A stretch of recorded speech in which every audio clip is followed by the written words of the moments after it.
push notification arrived while the kettle was just beginning to fuss. Alder Court Hotel, authorization complete. It had my name on it, our joint card, and a timestamp that made the living room feel suddenly too bright. Nora was in the bedroom, practicing the kind of nonchalance she only used for work events, slipping on earrings, turning her face from side to side in the mirror, laughing at a joke I couldn't hear. She told me there was a product launch dinner at the seafood place near the river. She told me not to wait up. The hotel was 2 blocks away and not on the river at all. I could have ignored it. Plenty of good marriages survive because their members politely ignore small alarms. But the kettle clicked off like a gavel, and before I knew what verdict I was reaching for, I'd put on my jacket and walked out with the steam still ghosting in the kitchen window. Alder Court looked like a perfume bottle someone had stretched into a building. Matte glass, brass edges, the careful anonymity of places that promise to forget you on purpose. The lobby smelled like figs and clean money. I told the front desk I needed a second key for my reservation. The clerk smiled the way a person smiles when a situation has already decided what it is. "Of course, Mr. Haynes." She slid the card across the counter as if it were an apology. I didn't go straight up. I sat at the small lobby bar and watched the automatic doors breathe. People returned from dinners with the happy fatigue of those who have been performed for. A tipsy man narrated his own life into his phone. 2 friends argued about a podcast as if the fate of empires had been recorded there.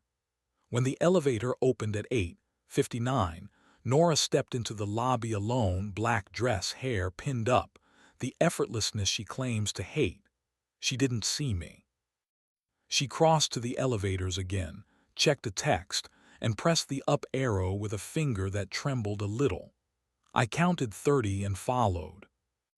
On the 5th floor, the carpet swallowed sound. Room 512 answered to the keycard with a brief green permission, and I stepped into a room that smelled like new bedsheets and nothing else.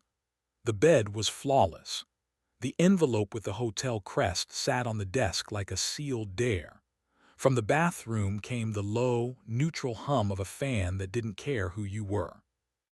The door opened again, and Nora froze just inside it, fingers still on the handle, face gone blank the way a screen does right before it shows something important. "Eli," she said, and my name arrived in the room like another person we'd both been expecting and failing to greet. "I saw the charge," I told her. "It had my name on it, I guess the rest." Her mouth made the shape of a sentence and then changed its mind. She closed the door and leaned back against it as if it was the only thing keeping her upright. No one came out of the bathroom. No second coat hung by the chair. The room kept pretending to be a room and nothing more. "I wasn't going to," she began, then stopped. "I don't even know what I was going to do."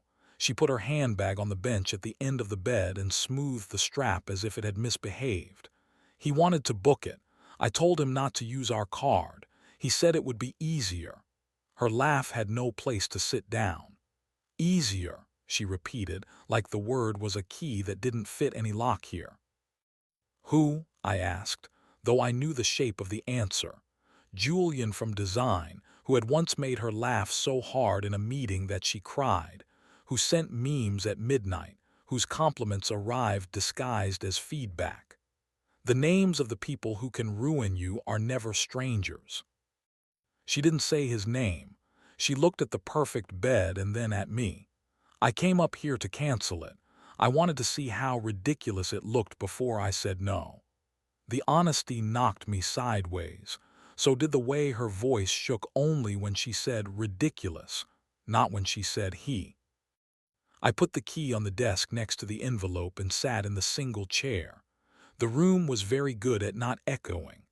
I realized the envelope contained 2 keys and a Wi-Fi code and the lie that all rooms tell. What happens here will not follow you home. "Do you want to be caught?" I asked finally. My voice sounded like it belonged to a person braver than I felt. She flinched. "I want to be stopped," she said, and then, quieter, "by me, but I don't know how to be the person who stops." She took off one earring, then the other, as if loosening herself from something invisible. "It didn't used to be this hard to choose us." There are speeches a wounded person carries ready-made little arsenals of anger that can be assembled in the time it takes an elevator to rise 5 floors. Mine were heavy with principle. They dissolved when I noticed the faint crescent indent where her wedding band had rested for years, the kind of detail that had always undid me. "We got tired," I said. "Tired turns into lazy. Lazy turns into hungry." She nodded once as if counting. "I hated him at first. Then he made a joke on a flight and I laughed. Then he noticed when I changed the background on my laptop and I felt, noticed." She lifted her eyes to mine and let them stay. "I wanted to be the only thing in a room again." I didn't move. The fan continued its very professional whirring. From the hallway came the soft roll of a housekeeping cart and a fragment of someone else's life. "I'm here," I said. "I'm in this room. I don't know what to do yet, but I'm here." She came closer, careful like a person testing ice. "Lock it," she said, a whisper that carried too much freight. I reached back, turned the deadbolt, and felt something in my chest settle into place like furniture finally where it belonged. "We're not going to," I started, and she shook her head fast. "No spectacle," she said. "No stories we have to drag around, just look at me." When she said it, the air in the room changed temperature. She stepped close enough that I smelled her citrus perfume and the relief sneaking through it. "Say my name." "Nora." I didn't recognize my own voice. I said it again because she closed her eyes like she was drinking water. "Nora." We stood like that, touching at the forehead, hands at our sides. Two people who had nearly rented a disaster and were trying to return it unrumpled. Her breath hitched once, and even that felt like a confession we were allowed to keep. She kissed me. Not cinematic, not greedy. Just long enough to convince every panicked thought that the exit wasn't on fire. When she stepped away, she took her phone from her purse and typed with both thumbs, deliberate and slow. She turned the screen so I could read. "This was a mistake. I'm going home. Don't contact me outside work." Then she hit send and put the phone face down on the desk like it might bite if given the chance. We waited for the reply that didn't come. The quiet felt newly appointed.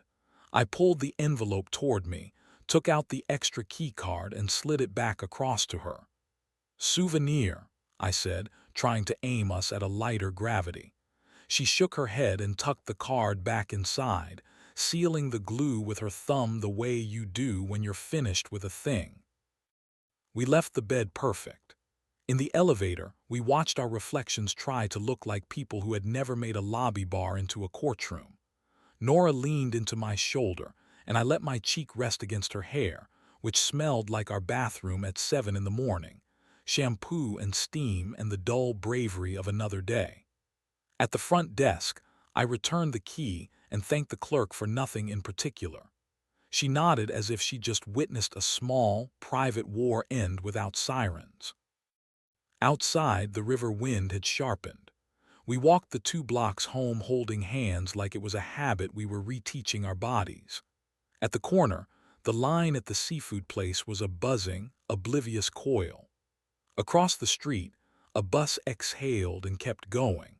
I had the small, indecent thought that I'd won something, and then the more complicated thought that you don't win when your marriage survives.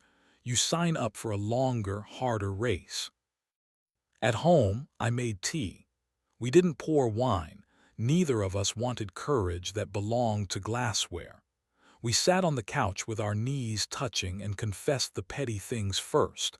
How I'd liked the attention from the trainer at the gym. How she'd liked the way Julian remembered her coffee order without asking. We graduated to the bigger things. How early mornings and late emails had sanded us down. How easy it is to mistake routine for loyalty. How being chosen daily requires the same effort as starting over, and we hadn't been making it. I don't want to share you with a story I didn't choose, I said. And I don't want a version of us that lives in a hotel registry somewhere. Delete the registry, she said, and there was a small smile under it that I hadn't seen in months.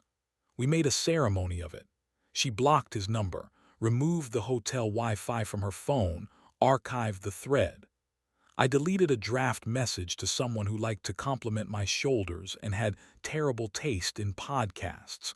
We both laughed, and it felt like discovering a light switch in a room we'd been bumping around in for too long. We went to bed without making a scene of it. In the dark, her foot found my calf the way it always had, an old password still working.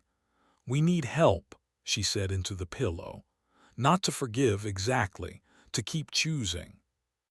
"Counseling," I said. The word was not romantic and also the most romantic word I knew. "I'll call." Morning came in the reasonable way it does for people who have survived the night.